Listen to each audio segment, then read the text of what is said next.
Mesdames, Messieurs, bonsoir. Très heureux de vous retrouver ici, en direct de la Porte de Versailles à Paris, dans le cadre du Salon de l'Agriculture. On va parler d'une agriculture d'un nouveau genre. J'ai le plaisir d'accueillir Marie Garnier, bonjour. Bonjour. Vous êtes directrice qualité et développement durable chez Métro et à vos côtés, Gilles Maréchal, directeur général d'Aérobat. Métro, bonjour. On en a beaucoup entendu parler, vous avez développé de la culture indoor. Indoor comme à l'intérieur, expliquez-nous s'il vous plaît. Alors, au mois de septembre, on a eu l'occasion d'inaugurer notre première ferme d'agriculture indoor. C'est à ce jour, en fait, le plus grand potager indoor d'Europe. Il fait 80 mètres carrés au sol, sur 7 niveaux, donc pratiquement 4 mètres de hauteur. Et c'est le résultat de plusieurs années, en fait, de travail et de collaboration avec une start-up qui avait développé cette technologie. Et l'objectif pour nous, c'était de véritablement pouvoir répondre à un des enjeux que l'on connaît aujourd'hui, de rapprocher la production, de relocaliser, de diminuer le gaspillage, diminuer le transport, tout en garantissant en fait un approvisionnement en produits qui sont des herbes aromatiques d'une très grande qualité, puisque nos clients, ce sont des professionnels et ils s'y connaissent en matière de qualité de produits et d'herbes aromatiques. Alors moi, l'agriculture urbaine, c'est un sujet qui me passionne, dans lequel je m'implique. Ce qui m'intéresse, c'est de savoir un peu qu'est-ce que vous êtes capable de proposer aujourd'hui en culture indoor. Alors on propose une quinzaine de variétés d'herbes aromatiques. Alors on a le basilic genovese, mais on a aussi le basilic thaï, on a le persil plat, la menthe, des choses assez classiques. Et puis des choses très originales comme par exemple la moutarde golden frill. Alors vous avez peut-être, moi il y a encore quelques semaines je ne savais même pas que ça existait. Mais l'intérêt c'est que ce sont des herbes aromatiques que l'on ne trouve pas forcément facilement, que l'on peut faire du coup pousser dans ce point de vente, donc en toute transparence et en proximité pour nos clients. Et encore une fois pour les professionnels, c'est d'avoir accès à des produits extrêmement rares et même de pouvoir réagir presque à la demande, puisque 3 semaines après, si on met en culture des nouvelles variétés, on les trouve. Donc il y a vraiment le fait de répondre à une demande, même d'anticiper ou de proposer de l'innovation avec un mode de production qui a cet aspect de transparence, de proximité. Donc on mixe l'innovation, la modernité, le goût. Voilà, des réponses à beaucoup d'enjeux. Il y a quelques semaines, on a été tourné un reportage au Chili. Et au Chili, on voit des salades qui sont vendues totalement en hydroponie. L'avantage, c'est qu'on n'a plus besoin de les mettre au frigo. On peut les garder la semaine. Vous proposez aussi des salades ou pas du tout ? Alors à ce jour, non. On est vraiment orienté sur les herbes aromatiques et sur les micro-végétaux. Vous savez, les petites pousses de petits pois, de betteraves, etc., qui concentrent dans les premières feuilles une saveur assez incroyable. Et pour revenir à ce que vous disiez, en fait, les herbes que l'on commercialise, elles sont commercialisées avec le système racinaire.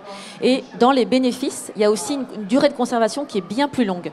Et donc ça, c'est extrêmement intéressant parce que ça répond à l'enjeu du gaspillage alimentaire également. Donc c'est intéressant de voir que ça porte ses fruits et que les réponses sont là. Gilles Maréchal, je connais très bien votre société, mais il faut quand même que vous me l'expliquiez. Alors donc moi Gilles Maréchal, je suis déjà fils d'agriculteur et je travaille dans l'agriculture depuis de nombreuses années. Donc c'est vrai que l'agriculture urbaine, habitant au centre de Paris, me passionne parce que une ville minérale comme Paris, je cherchais toujours à voir comment un peu réintroduire l'agriculture dans Paris. Et le hasard des rencontres a fait que nous avons eu l'opportunité de reprendre une société qui s'appelle Aéromat, qui avait été promue dans le cadre de Pariculteur. Et donc il y a beaucoup de points communs à ce que vous faites, si ce n'est que nous sommes une société plus modeste et puis qui vient d'être repris en janvier. Et donc c'est plutôt de l'outdoor pour l'instant, mais nous travaillons aussi sur l'indoor. Alors sur de l'hydroponie, sur des terrasses dans Paris, 4 terrasses, une de production sur des herbes aromatiques également. Et notre conception de l'agriculture urbaine, dans la mesure où le modèle économique de l'agriculture urbaine est difficile, puisque si on a des petites productions, c'est pas avec ça qu'on va, je dirais, rentabiliser le dispositif. Donc nous, c'est à la fois par, je dirais, intérêt personnel, c'est travaillant dans l'agriculture conventionnelle, c'est aussi de convaincre les agriculteurs de s'intéresser à ce nouveau type d'agriculture, qui est une agriculture de contrainte, donc d'innovation, comme vous le disiez. Et à partir de là, donc, on a une agriculture qui fait de la production, des herbes aromatiques, mais également un dispositif multifonctionnel à côté de la pédagogie, essayer de montrer aux Parisiens tout ce qu'ils peuvent retrouver en rencontrant des agriculteurs et en découvrant un système hydroponique. Moi, je ne savais pas comment ça fonctionnait avant de m'intéresser à ce sujet. Également de l'événementiel. Nous sommes sur une terrasse d'une école d'art appliqué du Perret dans le centre de Paris, qui est un bâtiment classé qui est fabuleux. À partir de là, comment on peut essayer de faire de la production, de véritable production, c'est pas simplement verdir.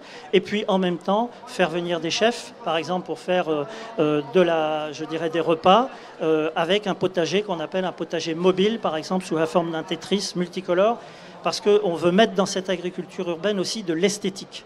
Les agriculteurs portent un certain nombre de valeurs. Pourquoi ne pas les mettre au cœur de la cité?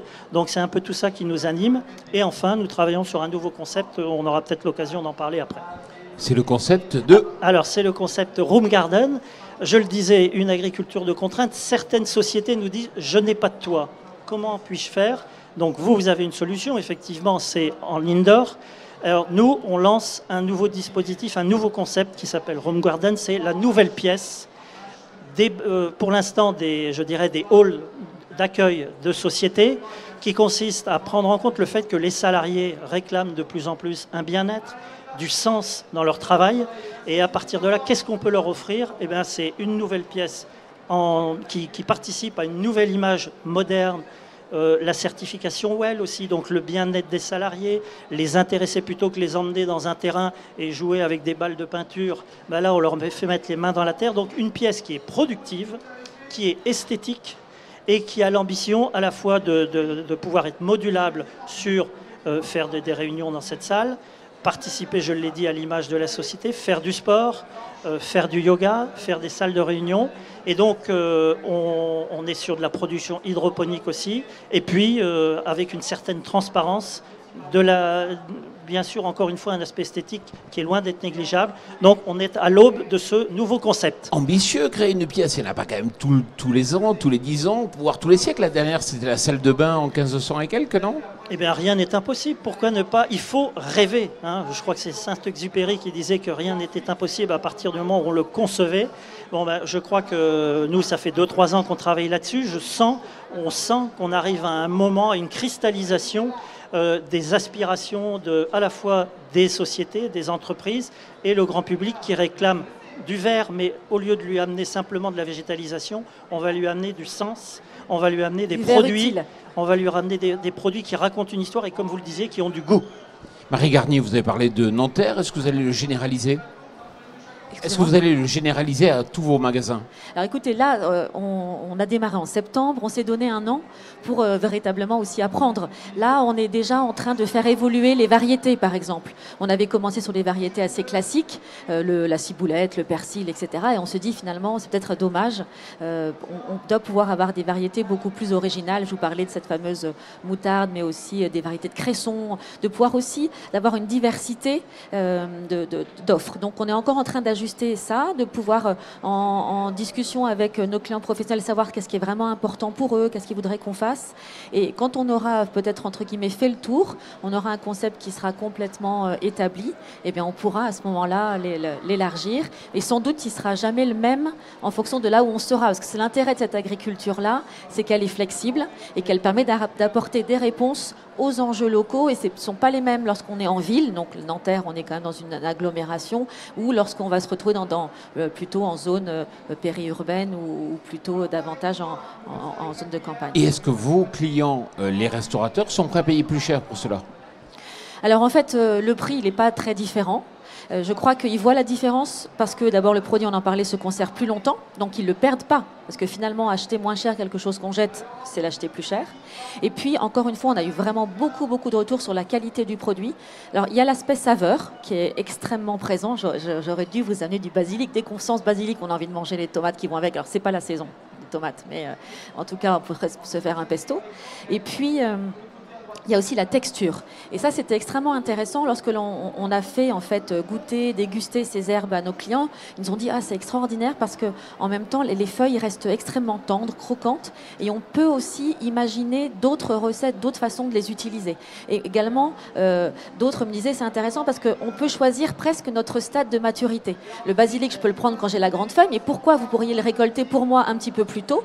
Parce que beaucoup des grands chefs retaillent en fait les feuilles pour que ça soit à la bonne taille.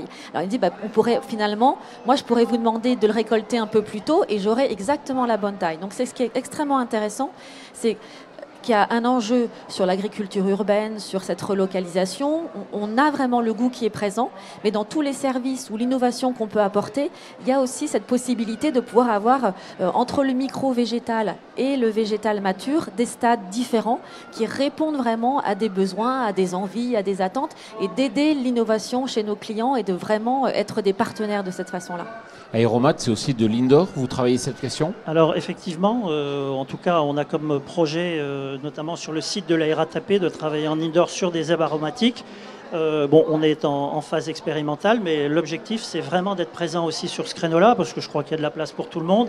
Et puis parce que le produit, enfin je dirais, sur les études d'opinion aujourd'hui, bien sûr, il y a le bio, mais il y a surtout le fait de produire au plus près de chez soi, au plus près du consommateur. Et je pense que là, vous le disiez, il y a quand même la possibilité de reconquérir aussi le consommateur sur le lien avec l'agriculture, sur le goût, sur la proximité. Donc on envisage vraiment de développer cet aspect-là. Vous êtes issu du milieu agricole, vous travaillez dans l'agriculture. C'est vrai qu'il y a cette idée aussi de faire un réseau de distribution pour les agriculteurs pour qu'ils puissent aussi apporter des produits complémentaires? Oui, je pense qu'on ne le sait pas, mais il y a une agriculture périurbaine, par exemple, à Paris, qui est extrêmement puissante et qui, pour l'instant, livre dans des grandes structures ou le plus grand marché de produits frais au monde à Rungis. Mais pourquoi aussi ne pas les faire revenir raconter leur histoire au centre de Paris, à côté du produit, pour justement, encore une fois, on est face à, tout le monde parle de l'agribashing, ça serait aussi une façon de pouvoir dire toutes les utilités qu'apporte, tout ce que l'agriculture apporte, justement en développant cette nouveau type d'agriculture. Marie Garnier, c'est vrai qu'il y a d'autres distributeurs qui n'ont pas joué cette carte comme ça, la production indoor. Pourquoi vous y avez cru en premier? Pourquoi on y a cru en premier? Là, vous me posez une colle, il faut que je ressouvienne finalement des choses. Alors, pourquoi on y a cru? Parce que, on vous le dit, moi je ne suis pas issue du milieu agricole, mais on sait en fait qu'il y a beaucoup de questions qui se posent au sujet de l'agriculture, de comment elle va évoluer, quels sont les modèles de demain. Et d'une certaine façon, on s'est dit que nous, on est une entreprise d'une certaine taille, on voulait aussi contribuer à notre façon en disant finalement, ces nouvelles technologies, elles sont là. Si des entreprises comme nous n'investissent pas et ne supportent pas des projets de ce type, entre guillemets, qui pourrait peut-être le faire? Et c'est notre contribution. Donc voilà. Et puis, mais encore une fois, c'est une contribution, mais c'est une solution parmi d'autres. Et vous l'évoquiez, les ceintures maraîchères, ça reste quelque chose de très important chez nous. On a des contrats, des partenariats avec des producteurs des ceintures maraîchères parce que c'est complémentaire. Et je pense que chaque mode de production est une réponse à un enjeu qui peut être différent. Et par exemple, dans les zones très urbanisées, on a cette agriculture urbaine qui peut être intéressante et ce n'est pas forcément une réponse pour d'autres zones qui le seraient moins. Le temps passe trop vite, on pourra en parler toute l'après-midi. Malheureusement, on est déjà arrivé au terme de cette émission. Si jamais un téléspectateur a envie de visiter vos fermes ou vos magasins, c'est possible, il faut avoir la carte? Alors oui, nous, ce sont des établissements qui sont réservés aux professionnels. Alors on a certainement des images qui sont disponibles et on continuera effectivement en tout cas de rendre transparent et de communiquer sur les apprentissages. Et pour Aéromat? Alors nous, on a un site sur Aéromat donc, et puis on a les visites justement sur la terrasse de l'Achambaudy qui est exactement dans le 12e arrondissement qui commence à partir de avril-mai. Il faudra que je vienne. Alors, voilà, à visiter, voilà. Le contact est établi. Merci beaucoup d'être venu ici dans le cadre de ce salon de l'agriculture et puis merci à vous.